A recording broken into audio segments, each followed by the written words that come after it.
आप सभी का तेज सिविल के ऑनलाइन प्लेटफॉर्म पर बहुत बहुत स्वागत है और आप सभी को नमस्कार। ठीक है, कल हमने लास्ट अमर सिंह सेकंड को पढ़ा था। अमर सिंह सेकंड के बाद हम आज किसको पढ़ेंगे? संग्राम सिंह द्वितीय को। संग्राम सिंह सेकंड को पढ़ेंगे। संग्राम सिंह सेकंड के समय क्या क्या चीजें हुई है उसको हम पढ़ते हैं। ठीक है, एक संग्राम सिंह सेकंड के समय एक युद्ध हुआ था और उस युद्ध का नाम है बांधनवाड़ा का युद्ध। कौन सा युद्ध हुआ था? बांधनवाड़ा का युद्ध। किस किस के मध्य हुआ था? संग्राम सिंह द्वितीय और मुगल सेनापति रणबाज खान के मध्य हुआ। किसके बीच में हुआ था बांधनवाड़ा का युद्ध? संग्राम सिंह द्वितीय और मुगल सेनापति रणबाज खान के मध्य। इसकी जो जानकारी है वो हमें कहां से मिलती है? एक प्रशस्ति है, वहां से हमें इसकी जानकारी मिलती है। और वो प्रशस्ति कौन सी है? वैद्यनाथ प्रशस्ति। कौन सी प्रशस्ति है? वैद्यनाथ प्रशस्ति। अच्छा, वैद्यनाथ प्रशस्ति से हमें क्यों जानकारी मिलती है? क्योंकि संग्राम सिंह सेकंड ने ही सिसारमा के अंदर एक मंदिर का निर्माण करवाया था और उस मंदिर का नाम क्या है? वैद्यनाथ मंदिर। कौन से मंदिर का नाम क्या है? वैद्यनाथ मंदिर। और किसने निर्माण करवाया था? संग्राम सिंह द्वितीय ने। और इसी मंदिर के अंदर ये प्रशस्ति लगी हुई है। रूप भट्ट द्वारा ये प्रशस्ति लिखित है और इसके अंदर हमें क्या मिलती है? बांधनवाड़ा युद्ध की जानकारी मिलती है, जिसके अंदर संग्राम सिंह सेकंड ने किससे युद्ध किया था? मुगल सेनापति रणबाज खान से किया था। और इसके अंदर संग्राम सिंह द्वितीय की क्या हो जाती है? जीत हो जाती है, विजय हो जाती है। ठीक है, और संग्राम सिंह के काल के अंदर मेवाड़ चित्रशैली का जो प्रसिद्ध चित्र था, क्या नाम था उसका? कलीला दमना। पहला प्रश्न तो यही है, याद रखना कि कलीला दमना कहाँ किस चित्रशैली का चित्र था? मेवाड़ चित्रशैली का। किस चित्रशैली का था? मेवाड़ चित्रशैली का था। और जो इनके काल का मेवाड़ चित्रशैली का जो प्रसिद्ध चित्र था कलीला दमना, उसका चित्रण हुआ।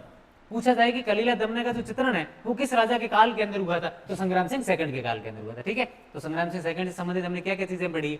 संग्राम सिंह सेकंड के समय एक युद्ध होता है बांधनवाड़ा के युद्ध। किस किस के मध्य होता है? संग्राम सिंह सेकंड और मुगल सेनापति रणबाज खान के मध्य होता है और इसके अंदर संग्राम सिंह सेकंड की जीत होती है। अब बात आती है कि हमें इसकी जानकारी कहां से मिलती है? तो एक प्रशस्ति है और उस प्रशस्ति का नाम है वैद्यनाथ प्रशस्ति। अच्छा ठीक है, वैद्यनाथ प्रशस्ति से क्यों जानकारी मिलती है? कितने टाइम बाद की? संग्राम सिंह द्वितीय की नहीं, बाद की नहीं। सीसारमा के अंदर ही वैद्यनाथ मंदिर का जो निर्माण है वो किसने करवाया था? संग्राम सिंह द्वितीय ने करवाया था। वहीं पर ये प्रशस्ति लगी हुई है और वहीं से हमें क्या मिलती है? बांधनवाड़ा युद्ध की जानकारी मिलती है। और संग्राम सिंह द्वितीय के समय मेवाड़ चित्रशैली का एक प्रसिद्ध चित्र है और उस चित्र का नाम है कलीला दमना। और कलीला दमना का क्या हुआ था? यहाँ पर चित्रण हुआ था। किसके काल के अंदर? संग्राम सिंह द्वितीय के काल के अंदर। ठीक है, क्लियर है।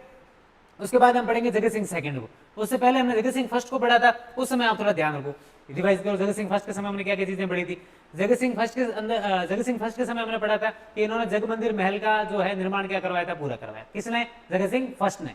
और क्या करवाया था उन्होंने? और हमने पढ़ा था कि जगन्नाथ राय जो मंदिर है उसका उदयपुर के अंदर निर्माण करवाया था। और क्या पढ़ा था? उन्होंने अपनी जो दाई माँ जो थी नेजूबाई, उनके लिए एक मंदिर का निर्माण करवाया था। जो कौन सा मंदिर था? किसका मंदिर था? विष्णु मंदिर था। ठीक है, तो जगत सिंह फर्स्ट की चीजें हमने कौन कौन सी पढ़ी थी?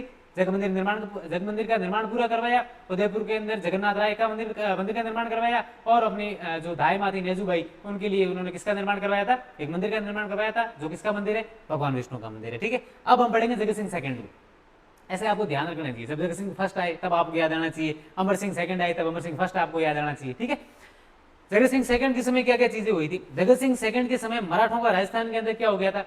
बहुत ज्यादा प्रभाव बढ़ गया था और उस समय मराठों को राजस्थान से बाहर निकालने हेतु अपने जयपुर के राजा सवाई जय सिंह ने 17 जुलाई 1734 को हुरडा, ठीक है, हुरडा जगह कहां पर है? भीलवाड़ा के अंदर। हुरडा कहां पर है? भीलवाड़ा। ठीक है, सवाई जय सिंह ने 17 जुलाई 1734 को हुरडा सम्मेलन आयोजित किया था। पूछा जाए तो सम्मेलन आयोजित किसने किया था? जयपुर के राजा सवाई जय सिंह ने, 17 जुलाई 1734। ठीक है, और जिसकी जो अध्यक्षता है वो किसने की थी? राणा जगत सिंह सेकंड ने की। अध्यक्षता किसने की थी इसकी? राणा जगत सिंह सेकंड ने की थी। ठीक है, और इसका आयोजन किसने किया था? सवाई जय सिंह ने किया था। कब किया था? 17 जुलाई 1734 को किया था। ठीक है, अब बात आती है इसकी जो योजना है वो किसने बनाई थी? इसकी योजना पहले से संग्राम सिंह सेकंड ने बना दी। किसने बनाई थी इसकी योजना? संग्राम सिंह द्वितीय। तो जगत सिंह सेकंड के समय हमने क्या पढ़ा? मराठों को राजस्थान से बाहर निकालने हेतु तो सवाई जय सिंह द्वारा 17 जुलाई 1734 को एक हुरडा सम्मेलन आयोजित किया। हुरडा कहां पर है? भीलवाड़ा के अंदर है। और उसकी जो अध्यक्षता है वो जगत सिंह सेकंड ने की थी। और इस हुरडा सम्मेलन की जो योजना है वो संग्राम सिंह द्वितीय द्वारा पहले ही बना दी थी। ठीक है, हम आगे बढ़ेंगे महाराणा भीम सिंह। किसको पढ़ रहे हैं? महाराणा भीम सिंह। एक हम कृष्णा कुमारी जो विवाद पढ़ते हैं वो इन्हीं के काल का था, वो आपको ध्यान रखना है। ठीक है, बाकी महाराणा भीम सिंह से संबंधित अपन महत्वपूर्ण तथ्यों की बात करें तो 13 जनवरी 1818 को ये अंग्रेजों से क्या कर लेते हैं? संधि कर लेते हैं। 13 जनवरी, आपको इतना ध्यान रखना, जनवरी 1818, इतना ही ध्यान रखो। तो 13 जनवरी 1818 को अंग्रेजों से क्या कर लेते हैं? ये संधि कर लेते हैं। और राणा भीम सिंह के समय भोमगढ़ और टोरगढ़ दुर्ग का क्या हुआ था? निर्माण हुआ था। क्यों? क्योंकि मेवाड़ के जो पॉलिटिकल एजेंट थे कर्नल जनस्टोड, उस समय वहां पर आए थे और उसी समय दुर्ग का क्या हुआ था? निर्माण हुआ था। राणा भीम सिंह एक दरबारी कवि थे जिनका नाम था किशन आडा। यहाँ पर किशन आडा उन्होंने कौन सी किताब लिखी थी? भीम विलास किताब लिखी थी। कौन सी किताब लिखी थी? भीम विलास किताब लिखी थी। भीम सिंह के नाम पर ही है, तो भीम विलास किताब किसने लिखी थी? किसने आड्डा ने लिखी थी? किसके दरबारी थे? महाराणा भीम सिंह के दरबारी थे। महाराणा भीम सिंह ने 13 जनवरी 1818 को अंग्रेजों से क्या कर ली थी? संधि कर ली थी, और इनके समय भोमगढ़ और टोडगढ़ दुर्ग का क्या हुआ था? निर्माण हुआ। ठीक है, क्लियर है, ज्यादा कोई है ही नहीं। उसके बाद हम पढ़ेंगे महाराणा स्वरूप सिंह। किसको पढ़ रहे हैं? महाराणा स्वरूप सिंह को। इनसे जुड़ी हुई मॉडर्न हिस्ट्री के अंदर अपनी ठीक ठाक चीजें हैं, पूछ भी ली जाती है, कभी कभी मॉडर्न के अंतर्गत पूछ ली जाती है। इन्होंने एक तो स्वरूपशाही सिक्के चलाए थे। स्वरूपशाही सिक्के किसने चलाए थे? स्वरूप सिंह के नाम पर आपको ध्यान रखना है। पहली बात तो स्वरूपशाही सिक्के कहाँ के थे? मेवाड़ के थे। किसने चलाए थे? महाराणा स्वरूप सिंह ने चलाए थे। अब ये प्रसिद्ध क्यों है? इस स्वरूपशाही सिक्कों के एक तरफ उदयपुर लिखा हुआ है, एक तरफ दोस्ती लंदन लिखा हुआ है। तो आपको ऐसे याद रखना है कि एक चीज है जिसके एक तरफ क्या लिखा हुआ है? दोस्ती लंदन लिखा हुआ है, एक तरफ क्या लिखा हुआ है? उदयपुर लिखा हुआ है। अब उदयपुर से आपको याद आना चाहिए कहाँ का ये सिक्का है? मेवाड़ का है। हमने मेवाड़ के अंदर पढ़ा था कि ये जो ऐसा सिक्का है किसने चलाया था? स्वरूप सिंह ने चलाया था, और स्वरूप सिंह ने अपने नाम के ऊपर चलाया था, और उनका जो सिक्का था उसका नाम क्या था? स्वरूपशाही सिक्का। ठीक है, तो दोस्ती लंदन वाला सिक्का कौन सा था? स्वरूपशाही। कहाँ का सिक्का था? मेवाड़ का सिक्का। स्वरूप सिंह ने 1861 के अंदर सती प्रथा को रोकने के क्या कर दिए थे? आदेश जारी कर दिए। मेवाड़ के कौन से राणा ने सती प्रथा को रोकने के आदेश जारी कर दिए थे? अगर ऐसा पूछ लिया जाता है तो हमारा उत्तर सही कौन सा है? महाराणा स्वरूप सिंह ने। कब दिए थे आदेश? 1861 को दिए। ठीक है, उसके बाद हम बात करें 1844 को, तो 1844 को इन्होंने कन्यावध निषेध कर दिया था।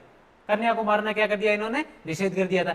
और इन्होंने डाकण प्रथा और समाधि प्रथा पर भी रोक लगा दी थी। वो कब लगाई थी? 1853। क्रम से याद रखो, 1844 के अंदर कन्यावध निषेध, 1853 के अंदर डाकण प्रथा और समाधि प्रथा पर रोक, और 1861 के अंदर सती प्रथा को उसके रोकने की क्या कर दिए थे इन्होंने? आदेश जारी कर दिए। किसने कर दिए थे? स्वरूप सिंह। ठीक है, अपने मेवाड़ की जो मेडिवल हिस्ट्री है उसकी जो 3 मिनट फैक्ट सीरीज के अंदर हमने जितने भी महत्वपूर्ण तथ्य थे परीक्षा के अंदर आ सकते हैं, प्रीवियस ईयर के जो क्वेश्चन थे, पीवाईक्यू थे, उन सबको एनालिसिस करते हुए क्या महत्वपूर्ण चीजें हैं, क्या पूछी जा सकती है, अभी तक क्या पूछा गया है, उन सबको देखते हुए अपन ने महत्वपूर्ण तथ्य तैयार किए थे। तो अपना जो मेवाड़ का हिस्ट्री है, मेवाड़ का जो इतिहास है, उसके हमने सारे देख लिए। फिर भी इन राजाओं के अलावा जो आगे राजा हुए उनसे संबंधित कोई महत्वपूर्ण तथ्य हैं तो अब उन्होंने हमने एक्स्ट्रा उसको डाल दिए अन्य महत्वपूर्ण तथ्यों के अंदर, उसको भी हम एक बार देख लेते हैं। उसके बाद अपने मेवाड़ का जो इतिहास है हो जाएगा खत्म। लेकिन मेवाड़ के अंदर जो रियासत है, बांसवाड़ा होगी, डूंगरपुर होगी, प्रतापगढ़ होगी, शाहपुरा होगी, इसको अपन एक क्लास के अंदर आगे और देख लेंगे। ठीक है, लेकिन जो मुख्य है वो अपना क्या हो गया? यहाँ पर खत्म हो गया। अन्य महत्वपूर्ण तथ्यों के अंदर हम बात करें सिर्फ अपने मेवाड़ की, उदयपुर की, तो महाराणा शंभू सिंह जो आगे जाकर राजा बनते हैं, इन्होंने उदयपुर के अंदर शंभू रत्न पाठशाला नामक विद्यालय क्या किया था? खोला। प्रश्न पूछा जाए कि शंभू रत्न पाठशाला नामक विद्यालय किसने खोला था? तो शंभू सिंह के नाम पर ही है, महाराणा शंभू सिंह ने खोला। इतना ही ध्यान रखना। ठीक है, और महाराणा सज्जन सिंह ने फौजदारी मामलों के लिए एक अदालत बनाई थी जिसका नाम क्या था? इजलास खास। क्या कौन सी किताब थी? कौन सी अदालत का नाम क्या रखा था? इजलास खास। तो महाराणा सज्जन सिंह ने फौजदारी मामलों के लिए एक अदालत थी, काउंसिल थी, वो बनाई थी, और उसका नाम क्या रखा था? इजलास खास। किसके समय रखा था ये? किसके समय इस अदालत का निर्माण किया था? वो ध्यान रखना है, महाराणा सज्जन सिंह के समय। ठीक है, तथा सज्जन यंत्रालय तथा सज्जन कीर्ति सुधारक नामक समाचार पत्र था, वो भी निकाला। सज्जन कीर्ति सुधार नामक समाचार पत्र किसने निकाला था? महाराणा सज्जन सिंह ने। सज्जन यंत्रालय महाराणा सज्जन सिंह के समय। इजलास खाल जो अपने अदालत थी फौजदारी मामलों के लिए, ये जो अदालत है ये कवि श्यामल दास जी की सलाह के ऊपर इन्होंने बनाई। ठीक है, किसने बनाई थी? महाराणा सज्जन सिंह।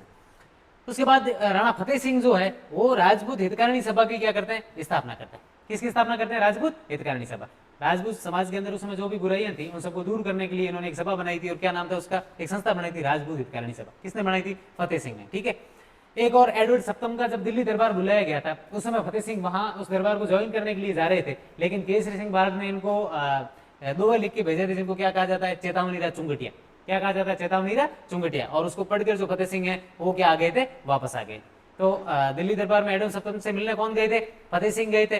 ठीक है, उसके बाद रोका किसने था? केसरी सिंह भारत ने रोका था। और क्या लिख के रोका था उन्होंने? चेतावनी चुंगटिया 2 लिख के उनको क्या कर दिया था? रोक दिया था। ठीक है, इसके बाद हम बात करें तो भोपाल सिंह जो राजा बनते हैं ये अपने अंतिम शासक थे, और राजस्थान का जब एकीकरण हुआ था उस समय ये राजस्थान के क्या बना दिए गए? अपने महाराज प्रमुख। राज प्रमुख हम पढ़ते हैं जयपुर के मान सिंह को, महाराज प्रमुख अपने किसको बना दिया गया था? भोपाल सिंह। ठीक है, तो ये अपने मेवाड़ का जो चित्तौड़ उदयपुर का जो इतिहास है वो खत्म हो गया। एक क्लास के अंदर अपन आगे बांसवाड़ा, डूंगरपुर और प्रतापगढ़ और शाहपुरा का इतिहास है वो भी देख लेंगे। बहुत बहुत धन्यवाद, नमस्कार।